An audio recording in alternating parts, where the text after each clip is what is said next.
Okay, in this second video, we will continue our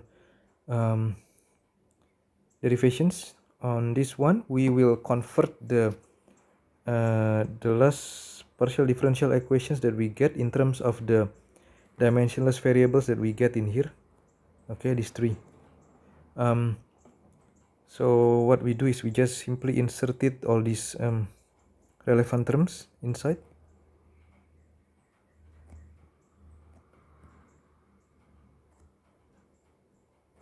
And we use chain variables in here.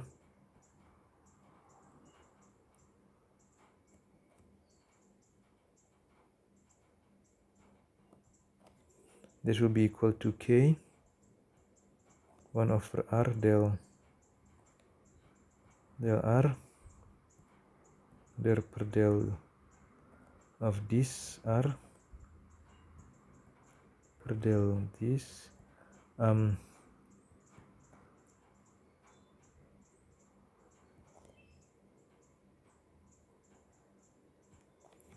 What you need to note in here is that we don't actually change anything in here. Is this one or what I should put in here is this will be equal to 1, and then this one will be equal to 1.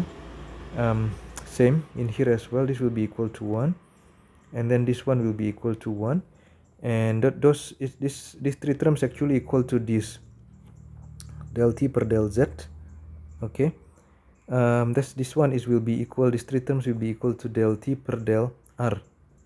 Okay, and then we have replaced this r in terms of these variables, and then the z will come out later on. And what we can do in here is we will just change the arrangement of these three derivative in here. Okay, in order for us to put what we have derived in here.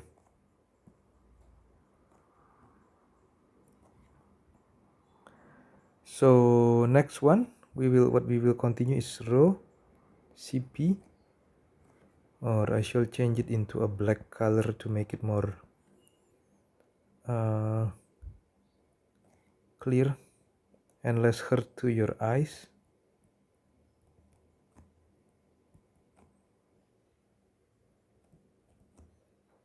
QOR. Okay, this term in here comes from this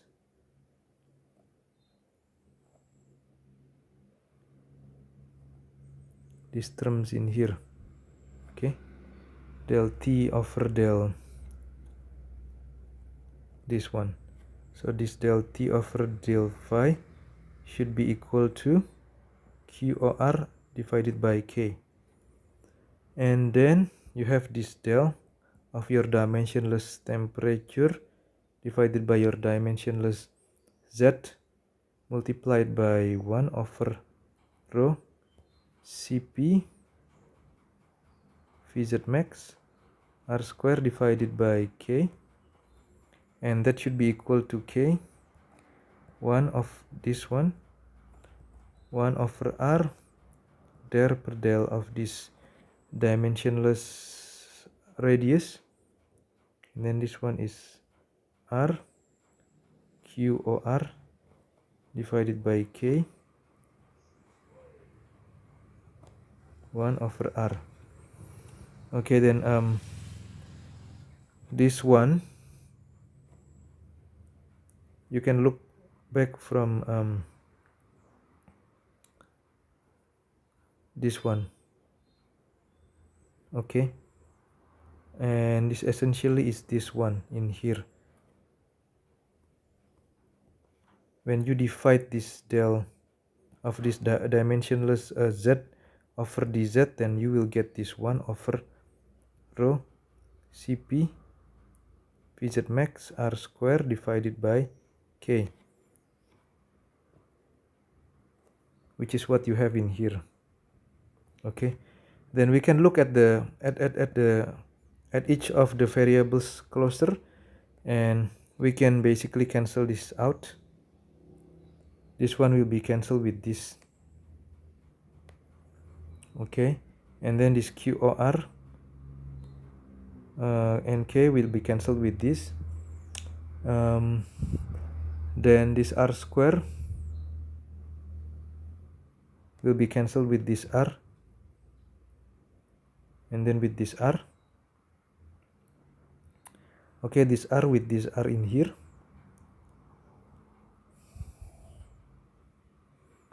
And then this K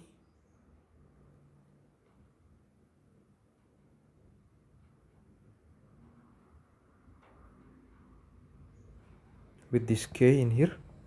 Okay, then at the end we will have this final partial differential equations.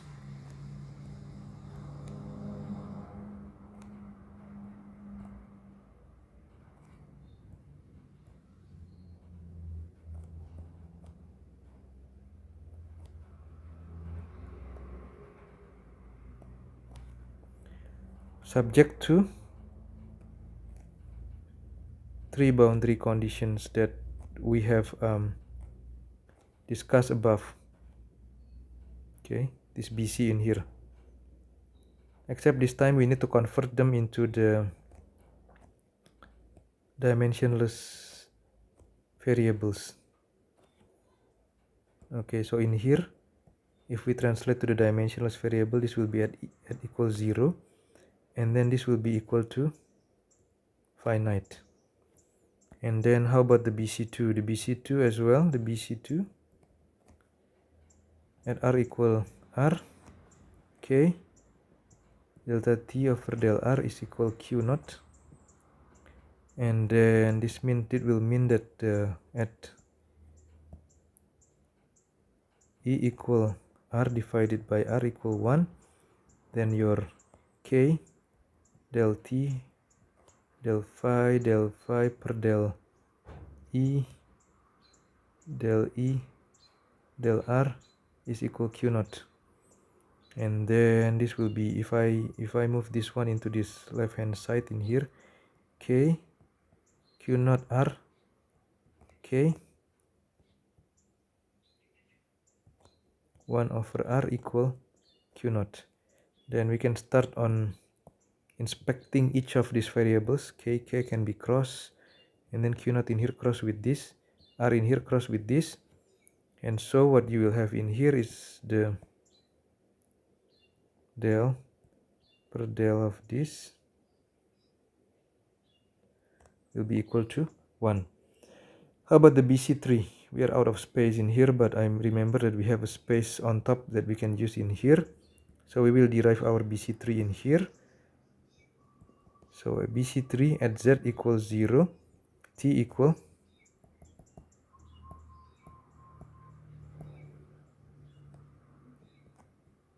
T1.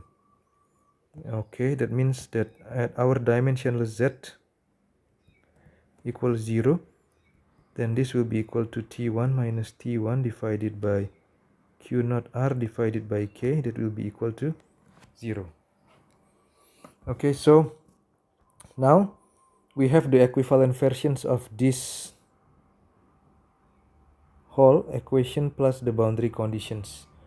Whereas we have this BC3 in terms of the dimensionless variables, not just BC3, we have this BC2.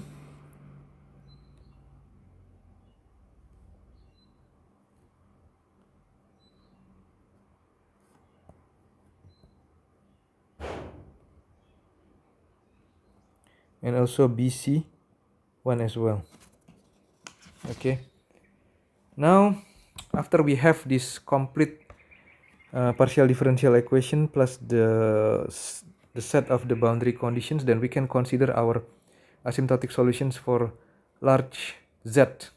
Okay, in here we are saying a large Z is and basically Z is equal to this. Okay, because this one is expressed in terms of the dimensionless variables, whereas Z it has a unit. This partial differential equation in here can be approached using asymptotic solutions for large Z. or what we call in here is dimensionless Z. When the fluid is sufficiently far downstream from the beginning of the heated section, so this is basically where it is heated. Let's say that we go down very far away from the inlet. Then the constant heat flux through the wall will result in a rise of the fluid temperature that is linear with Z, or linear with this. Okay, the shape of the temperature profile will be a functions of the R, or the dimensionless variables of the R will be these variables in here. Okay, and the temperature profile, which is the functions of R, will not undergo change with increasing Z. As you can see in here, in the first profile in here, the temperature in the inlet will be flat. Okay, and then as we go a little bit further from the inlet, then what we notice in here is that the temperature profile change will be slow. But however, at the end, the slope at R equal the outer radius will be same for all Z equal 0. As we go down further, then as you can see that the curve in here will be the same, the curvature will be the same, but the temperature will not be the same. But this one in here will be lowered a little bit in here, okay, with respect to this, and then this one as well will be lying below in here. Okay, so in terms of the radius, the temperature does not vary. The temperature profile in as a functions of R does not change a lot, but as they go down a little bit, they will be increased as they go down with increasing Z. So in saying these things, then that means that this can be approached for the large Z, then the temperature, dimensionless temperature, can be approached as a functions of the radius plus a constant with Z, a constant multiplied by Z. Or the way that I'm saying this is that what you can think in here is that this in here is not changing in terms of the R, but as you go down, there will be an increase in the temperature that is proportional with your Z. Okay, so our asymptotic solution will have this form in here, and C naught in here is a constant which we want to determine. However, in this particular solutions, we need to replace the boundary conditions, because the asymptotic solution clearly does not satisfy the boundary condition 3. The boundary conditions 3 in here is that at Z equals 0, then your temperature should be equal to 0. But in this particular case in here, the thing is not the case in here. Okay, as we go back into your T, it should be equal to T1, so this dimensionless temperature should be equal to 0. But in this case, it will not satisfy, because at Z equals 0, then your dimensionless temperature, if you put your Z equals 0, then this one will be equal to 0. But for these asymptotic solutions at this particular conditions, then it will be equal to this value, which is not equal to 0. So it's clear that our asymptotic solution does not satisfy boundary condition 3. Then that's why we have to replace the BC3 with an integral condition, where in here, as we can show in here, this is called a condition 4 in here.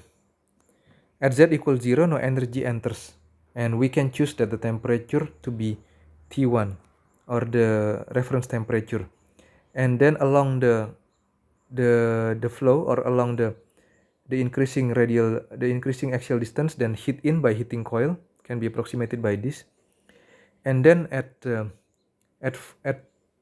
particular z far from the inlet, then we can see that the energy leaving in here will be equal to 2 pi integral from 0 to r rho Cp T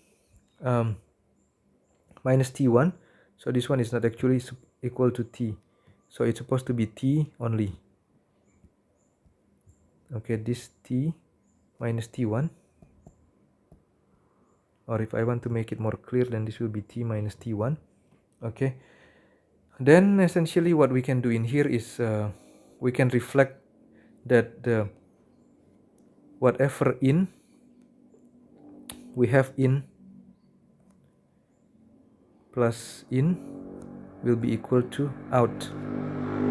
Okay, the one that enters in the beginning we can say that one is 0. And then there is a heat in by heating coil, so that will be 2 pi r ZQ naught. And then the energy that is out will be 2 pi integral 0 2 pi 0 r rho Cp T minus T1 VZR dr d phi. So what we say in here is that the energy entering through the wall over a distance Z will be the same as the difference between the energy leaving through the cross sections at Z and that entering at Z equal 0. So these conditions in here is just an expressions of the energy balance. By converting everything into their respective terms, we can simplify into these particular expressions in here. I will not show you the details into these derivations, but you can find it yourself in the notes, because I need to maintain a concise presentations of my video. Okay, now we have the conditions for that we will use to substitute the BC3. Okay, I will continue the derivations for the dimensionless temperature in my next video. Thank you for listening.